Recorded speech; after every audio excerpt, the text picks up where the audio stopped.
Coming up next on Primary Care, I sit down with Dr. Debra Furr-Holden to discuss violence as a public health crisis. All people that are impacted by violence, both perpetrators and victims, have a negative impact on their health.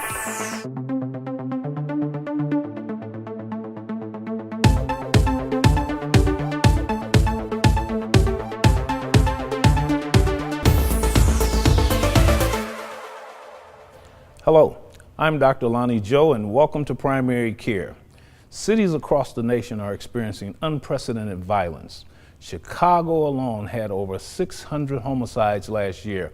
According to the Center for Disease Control, homicide is the leading cause of death for black males between the age of 15 and 34, making violent crime more than just a law enforcement issue, but a public health crisis. But how can public health move us towards a solution? Here to answer that question today is Dr. Debra Furr-Holden. She is an endowed professor of public health at the Michigan State University College of Human Medicine and leads the Flint Center for Health Equity Solutions. Dr. Furr-Holden, thank you for joining us on the show. Thank you, Dr. Lonnie. Why do people think that violence should be referred to as a public health problem? Well, when you look in public health and you think about what are the facets of disease and how we both intervene and try to prevent disease, violence very much fits a public health model. All people that are impacted by violence, both perpetrators and victims, have a negative impact on their health. Violence also is something that, if we view it in a public health model, can also be prevented and controlled with public health approaches. So it very much fits a model for a public health issue as opposed to a criminal justice issue.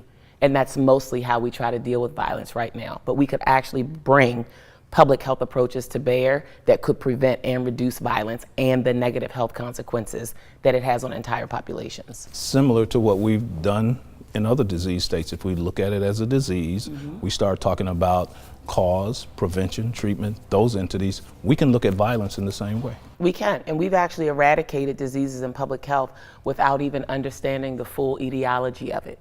You know, this issue comes up all the time. Well, what actually prompts violence? What's the root cause of violence? And different people will tell you different things, and I'm sure we're going to talk about that. But if you use a public health approach, you don't even have to actually per se address etiology. You can very much put it in a disease model. You can identify who's at risk for transmission of the disease, who's most at risk for being both a victim or a perpetrator of violence. And then you can intervene the same way you would if we were talking about an infectious disease like hepatitis or HIV. Or polio, which we once eradicated in this country, only to see public health policy make it have a comeback. Sure, it's very interesting in terms of how these two things, how violence can mirror disease in a community like Detroit or Flint or any major city in this country. Should violence be talked about in a different vein, in a different format? You know, it's always such a environment that makes everybody run away from the discussion, that we're not really addressing it. How can we address this issue in the public domain differently? Well, there's a couple of different models that we've tried to address violence, and I would offer that neither one of them have worked very well.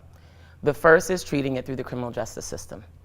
There's no good data that substantiates that criminal justice or punishment actually impact violence.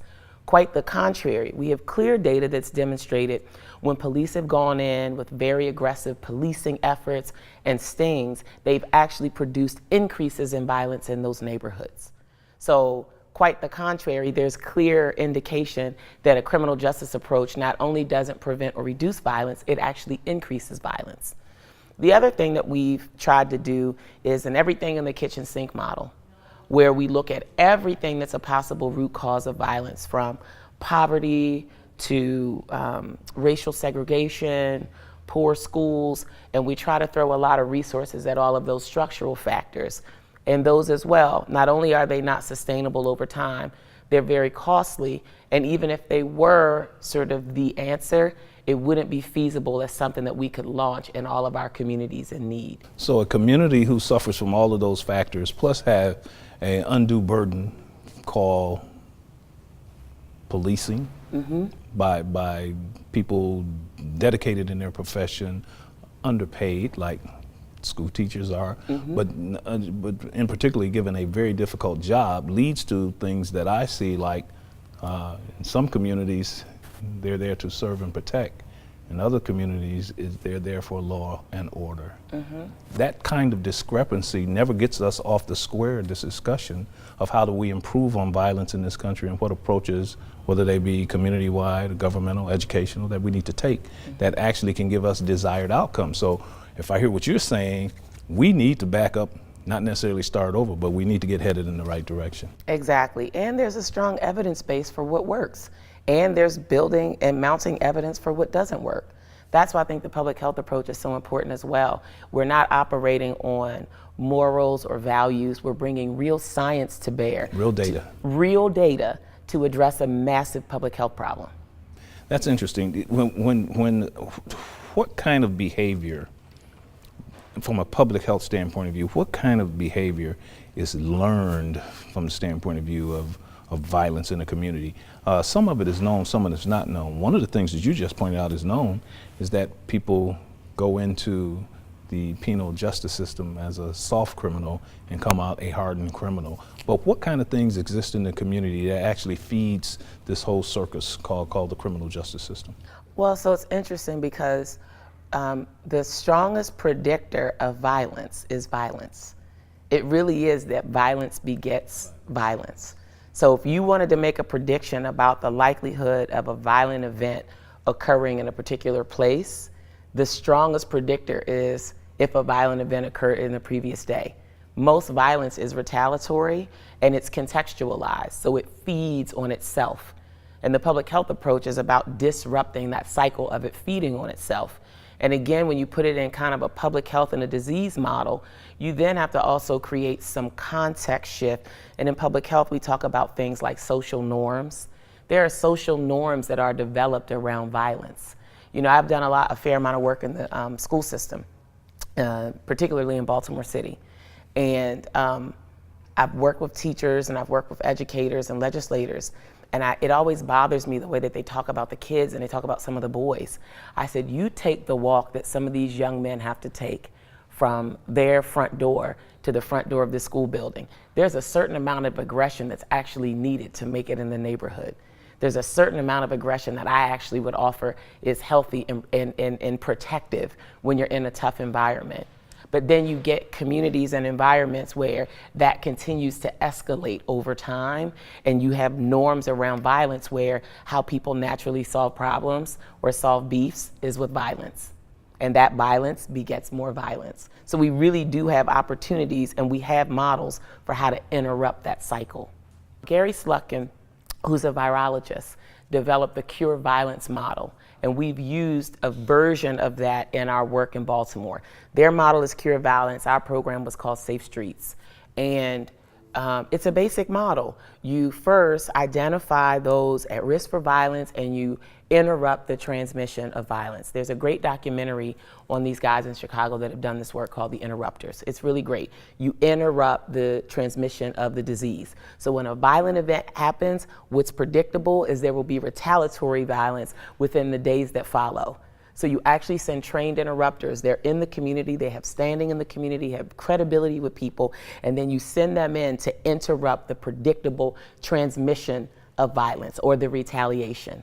You've then got people who are then trying to stop the general spread and transmission of violence through the community. And these are outreach workers. These are people who are helping to deal with some of the social determinants. Because the reality is people have to eat. They have to feed their families.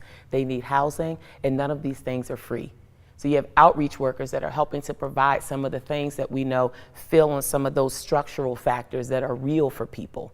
And then you have to deal with the context. If we were talking about a disease like cholera, for example, John Snow's an epidemiologist. He stopped the spread of cholera by taking the handle off of the pump on Broad Street. They didn't even know it was cholera. They just knew people were getting diarrhea and they were vomiting and they were dying. And he did a little mapping and figured out people getting water from this source right here are more likely to get infected with this, whatever this disease is. They hadn't even isolated cholera yet. He took the handle off of the pump.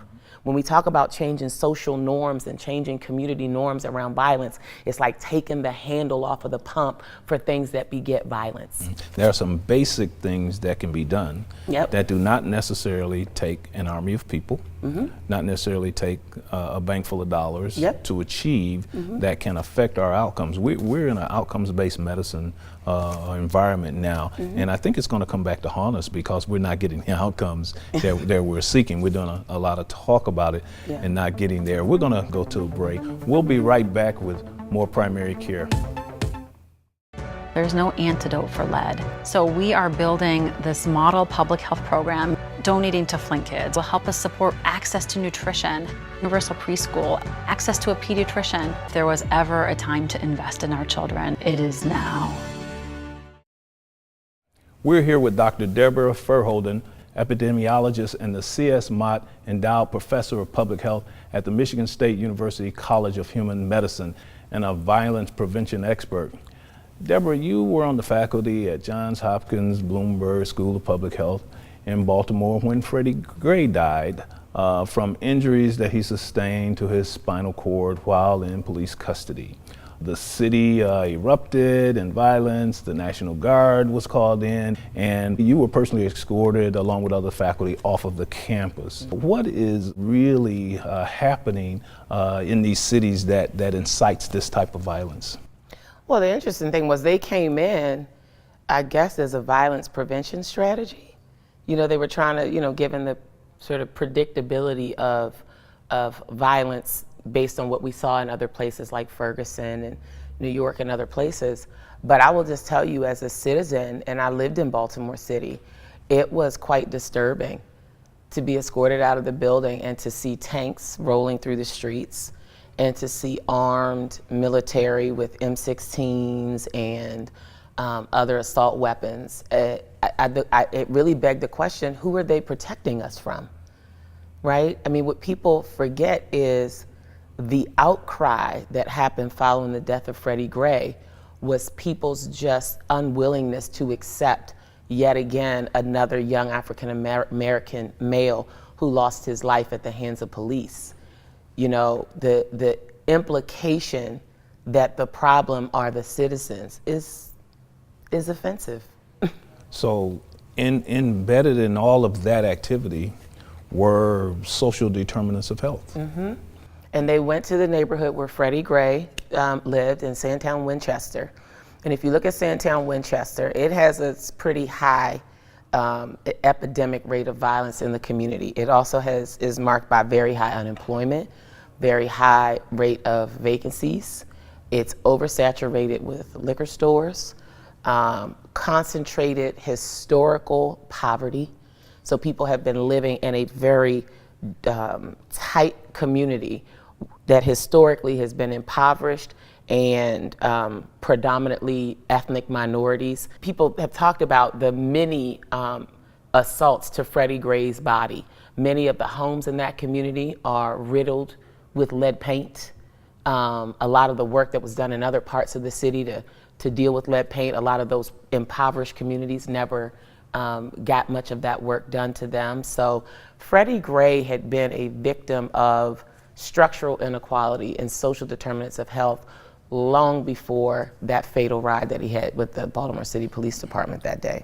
You refer in some of your research to system integration. Is this what this relates to, what a definition could be looked at as? So we need to, the whole point is that we have to integrate multiple systems because multiple systems are operating that give rise to these problems, right? So we're talking about violence, and mostly when people talk about violence, you think about intentional injury, we think about homicide, we think about intentional acts of violence against another. This whole issue around police violence very much fits into that. We've talked a bit about the social determinants of health. We know that there are many structural factors. When you put people in impossible circumstances and these norms get ingrained in the community around violence, they do become very hard to disentangle. So if we could better integrate those systems both for prevention and of care, we could actually begin to disentangle and start to move the needle on rates of violence in some of our communities. A very interesting concept of disentanglement. Part of this is ingrained in the public policies that we have also. I don't think that a community is serious if they put one police officer in a scout car in a community that's already riddled with violence, okay, and pay him what amounts to a step above minimum wage and ask him to do that job. I think when we get serious about the change that needs to take place, that has to be included also, because right now it's not fair on either side. So you create a community of so-called, police enforcers that basically start out behind the 8-ball, not having what they need to interact with community. So a guy is one police officer in a car. He's not going to interact with, the store owner, the people on the street. He's a lone ranger in a lot of these instances. What has happened to include cities, the governments, the police departments into actually taking a more proactive role in these kinds of violent prevention strategies? So there are some, I think, good examples, and Baltimore has a few of where community policing has really been. You talked earlier about protect and serve. The emphasis on serve and service is great in the community policing model. I think there are multiple challenges when you think about police as partners in violence prevention in communities. To me, there's very valid mistrust that community members have of police in a lot of our inner cities and in our communities. And it's valid. Many ethnic minorities have a first-degree relative who was injured, sort of wrongly imprisoned or assaulted by a police officer. So people have real valid mistrust of police. A lot of times police departments are hiring and recruiting police far from outside of the communities where those police are serving. So you have police officers who are maybe coming in, and many of them could be well-intentioned, but they're in communities that are unknown and unfamiliar to them. We are all the victim of unconscious bias. We all have it. The kindest, nicest person has bias against others based on things like age and race and gender. And unaddressed, we then put these officers, who many of which are well-meaning, in communities without the proper training, without the proper relationship and rapport with communities, and they're tasked to do a very tough job. And bad things happen. And over time, they become conditioned. And over time, they become conditioned. And not only that, the system actually rewards this stuff. There are cities that their city budgets are dependent on assets from searches and seizures to fuel the city's budget. So if you have a police officer who's tasked with bring X amount of money home to the ranch, and they're extracting that wealth out of the community, bad things are going to happen. They're banging down people's doors, and they're seizing people's properties and taking their homes, and they're taking their cars. And you can imagine over time, especially when that's the incentive system for promotion.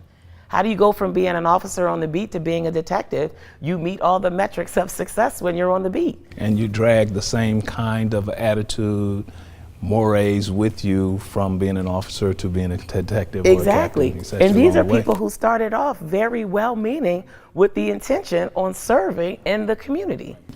Someone did a study recently on the questionnaire done on sixth graders and their impression of the police. It was very telling about what they represent to a community and what kind of interaction and exposure kids, at that age, in that age group, has had with police. And it all comes through parents, what they see in the street, somebody kicking a door in. We got to go to a break. We'll be right back with more Primary Care. Stay with us.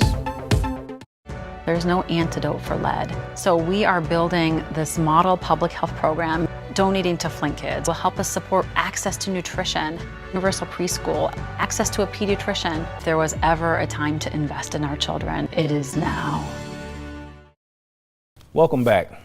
Dr. Furr-Holden, you're also the principal investigator for the Flint Center for Health Equity Solutions here in Flint, Michigan. Numerous studies have pointed us in the direction that really helps us understand how violence is related to chronic disease states such as mental health, academic achievement, which I consider a disease state in a country like this, and other numerous disease states, as a matter of fact. How will your center begin to address some of those issues? Our center is focused on Physical health and behavioral health. And so we don't see these things as occurring in a vacuum, and we also understand that they have impact. So like you said, people who are both victims, perpetrators, and witnesses of violence suffer changes in mental health. There are changes that are happening under the skin. You know, if you look at, and we actually are, now there's a whole sort of growing body of research looking at telomere length. So it's sort of a metric of aging. And kids who are growing up in communities with much higher rates of violence are having an accelerated shortening of those telomeres. So we actually do know it's actually, even if you're not yourself a victim or a perpetrator, just witnessing it and living in an environment with high rates of violence is literally shaving time off of your longevity. And so our center is, again, really focused on a comprehensive, systematic approach to dealing with physical health. And primarily we're focused on physical activity, nutrition, and then some cultural training, because as I talked earlier about disrupting violence and also changing the norms around violence, there are a whole lot of norms that we have around eating and nutrition. And then we're simultaneously doing work focused on behavioral health, primarily tackling substance abuse and addiction and support services for families.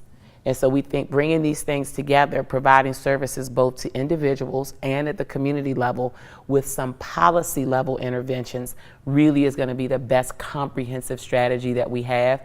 And it will impact violence, it will impact behavioral health, it will impact physical health.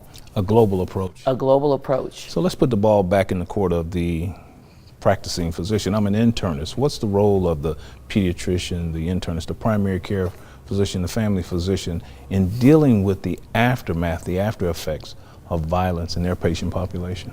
So I think it's important, and you know, one of the things I love about being here at Michigan State is that they have now an MD and PH program, and their model is that, and this is really for the physician who is interested in a sort of public health approach that can be integrated into the practice of medicine.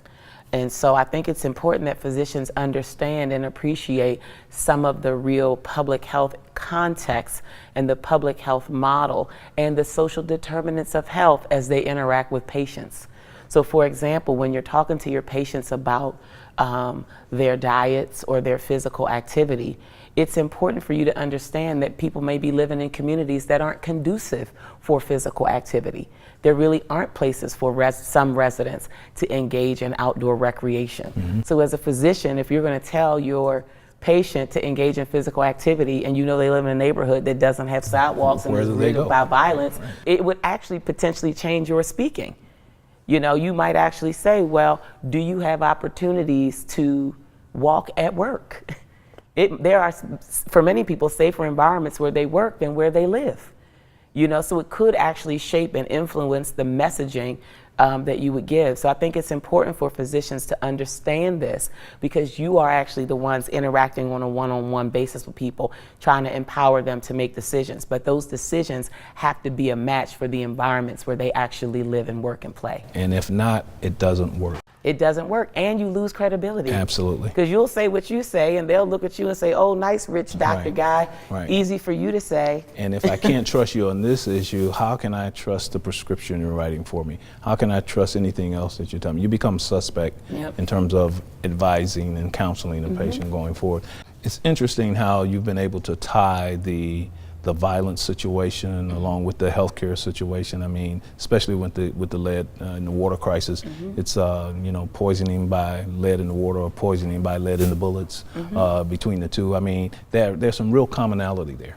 Well, there is, and the thing that people don't really realize is, and I'm really grateful that you have turned an eye toward Flint, you know, because a lot of the national media is somewhat dying down, but irreparable damage has been done to an entire city of people, and we will not fully understand or appreciate the consequences of that for generations to come. This isn't even we'll know in 5 or 10 years. There are changes that happen under the skin when you have these high levels of lead exposure. There are genetic changes that have happened in people as a function of their lead exposure. This is the world of epigenetics. You then transmit those genes to your offspring. So we're talking about generational impacts that we can't yet quantify. And then if you just think about the youth and the children, there are children in the city of Flint who were literally conceived, spent their in utero life, perinatal, and early infancy on lead water.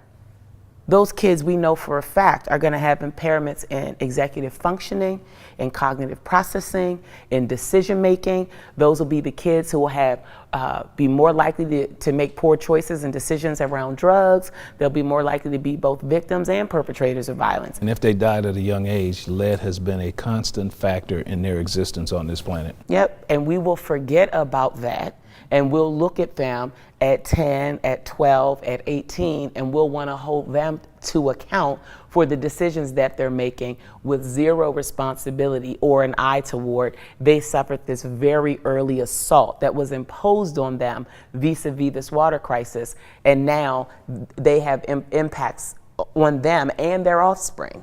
Debra, thank you for coming on the show. It's certainly been a pleasure. We'll do it again. Thank you so much. Thanks for having me. We've been talking with Dr. Debra Furr-Holden, epidemiologist and the C.S. Mott Endowed Professor of Public Health at the Michigan State University College of Human Medicine. For Primary Care, I'm Dr. Lonnie Joe. Thank you for joining us.